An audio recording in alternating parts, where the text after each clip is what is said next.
कहते हैं अक्लमंद को इशारा और अहमक को फटकारा। ऑस्ट्रेलिया से पीएम मोदी के आते ही ऑस्ट्रेलिया ने दनादन एक्शन लेने शुरू कर दिए। ऑस्ट्रेलिया का पूरा मूड ही बदल दिया है पीएम मोदी ने। जानेंगे क्या है मामला, क्यों बार बार कैंसिल किए जा रहे हैं और पुलिस को दौड़ाया जा रहा है। तो वहीं दूसरी तरफ पाकिस्तान में ब्रह्मोस को मिस फायर करना भारत को कितना महंगा पड़ा है, भारत ने इस बात को बताया। जानेंगे जियोपॉलिटिक्स में क्या कुछ चल रहा है, आइए जानते हैं इन खबरों को विस्तार से। पीएम मोदी का ऑस्ट्रेलिया जाना और जिस तरीके से ऑस्ट्रेलिया में पीएम मोदी का स्वागत किया गया, इस स्वागत ने जहां भारत ऑस्ट्रेलिया के बीच रिश्ते को बहुत अच्छा कर दिया, तो वहीं दूसरी तरफ भारत के लिए एक बड़ा काम भी कर दिया है। आपको बता दें, दो ऐसे देश हैं जहां पर बहुत ज्यादा पांव पसार रहे थे खालिस्तान विद्रोही और विवादित संगठन सिख फॉर जस्टिस। इन्होंने कई ऐसे देश जैसे कि कनाडा हो गए और भी कुछ देशों में अपना ब्रांच फैलाने की कोशिश कर रहे हैं। कनाडा में इनकी पकड़ काफी बड़ी हो चुकी है, पर ऑस्ट्रेलिया में भी ये अपनी पकड़ को कम नहीं कर रहे हैं। वैसे आपको बता दें, कनाडा और ऑस्ट्रेलिया दो ऐसी जगह हैं जहां पर भारतीयों की संख्या बहुत ज्यादा है और इसीलिए इन दो देशों में खालिस्तानी बहुत तेजी से बढ़ना चाह रहे थे। खालिस्तानियों ने कनाडा में एक जनमत संग्रह कार्यक्रम किया था और जिसको भारत ने कहा भी था, तो कनाडा की सरकार ने ध्यान नहीं दिया था। कारण क्या था? कारण ये है कि कनाडा में सिख समुदाय राजनीतिक रूप से ऐसा समुदाय है जो एक वोट बैंक है। कनाडा ने तो बात नहीं मानी क्योंकि उसे अपना वोट बैंक बचाना था, पर ऑस्ट्रेलिया को बात समझ में आ गई। और आपको बता दें, ऑस्ट्रेलिया ने पीएम मोदी के आने से पहले भी और अब आने के बाद भी बड़े एक्शन लेने शुरू कर दिए हैं खालिस्तानियों पर। खालिस्तानी जिस तरीके से कनाडा में इन्होंने रेफरेंडम कराया था, वैसा ही ये करवाने की ये सोच रहे थे और इस बार टारगेट था ऑस्ट्रेलिया। और इस बार सिडनी मेसोनिक सेंटर में सिख फॉर जस्टिस ने एक जनमत संग्रह का कार्यक्रम के लिए बुकिंग किया था। ये कार्यक्रम 4 जून को होने वाला था, लेकिन ऑस्ट्रेलिया सरकार को जैसे ही इसकी खबर मिली, इन्होंने सबसे पहले तो बुकिंग को कैंसिल किया और कैंसिल करने के साथ ये कहा कि हम बुकिंग के समय इस खालिस्तान घटना की प्रकृति को नहीं समझ पाए थे। जब हमें समझ में आया कि ये भारत विरोधी घटना है और भारत के खिलाफ एक प्लान बन रहा है, तो हमने इसे कैंसिल कर दिया, क्योंकि हम ऐसे किसी समुदाय का हिस्सा नहीं बनना चाहते हैं जिसकी वजह से खतरा पैदा हो। आपको बता दें, न सिर्फ इतना बल्कि ऑस्ट्रेलियाई पुलिस यहाँ पर बैनर और पोस्टर भी हटा रही है। द ऑस्ट्रेलिया टुडे ने साफ किया है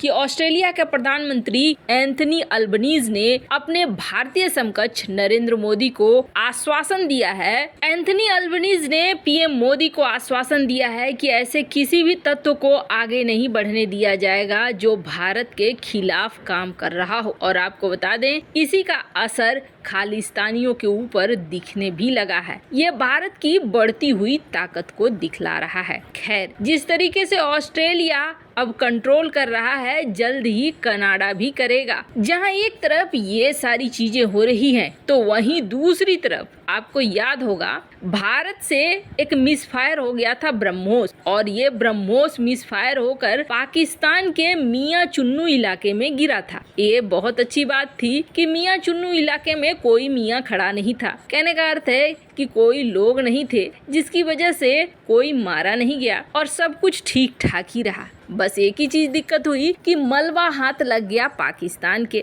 और पाकिस्तान ने इस मलबे को लेकर ये कहना शुरू कर दिया कि हम तो इसकी रिवर्स इंजीनियरिंग करेंगे। पर ये बाद की बात थी, इससे पहले ये कह दिया कि आप हमें बताओ, हम तो युद्ध के लिए तैयार थे। खैर, ब्रह्मोस की इस मिसफायर को लेकर युद्ध तो नहीं हुआ, लेकिन पाकिस्तानी सेना ने कहा कि हमने कंट्रोल कर लिया, वरना यहाँ पर युद्ध हो जाता। मामला गंभीर हो गया था और गंभीर इस तरीके से हो गया था कि आप समझिए, दोनों देश अमेरिका और चीन इस मामले में एंट्री कर गए थे। ये भी जानना चाह रहे थे कि आखिर ये मिसफायर हुआ कैसे। 23 अगस्त 2022 को भारतीय सरकार ने एक्शन भी ले लिया और भारतीय सरकार ने 3 इंडियन अफसर को निकाल दिया। अब आपको बता दें, अमेरिका ने तुरंत इस मामले में अपनी राय दे दी थी और अमेरिका ने कहा था कि नहीं, भारत ने इसे जानबूझकर नहीं किया है, ये मिसफायर हुआ है, ये किसी तरीके का कोई हमला नहीं है। उस समय के जो अमेरिका के प्रवक्ता थे, उन्होंने आकर कहा कि हमने जांच किया, ऐसा कुछ नहीं दिख रहा है कि पाकिस्तान पे भारत ने जानबूझकर इस तरीके का हमला किया हो। ठीक इसके तुरंत बाद चाइना का भी आता है और चाइना ये कहता है कि मैं तो यही सजेस्ट करूंगा कि भारत और पाकिस्तान को आपस में बात करनी चाहिए इस मुद्दे पर। अब महत्व समझिए कि ये वाला घटना कितना ज्यादा इम्पोर्टेंट था कि यहाँ पर अमेरिका और चाइना दोनों कूद पड़े और दोनों ने इस मामले में अपनी राय रखी। वैसे आपको बता दें, इस घटना के बाद भारत को जबरदस्त फायदा मिला व्यापार में।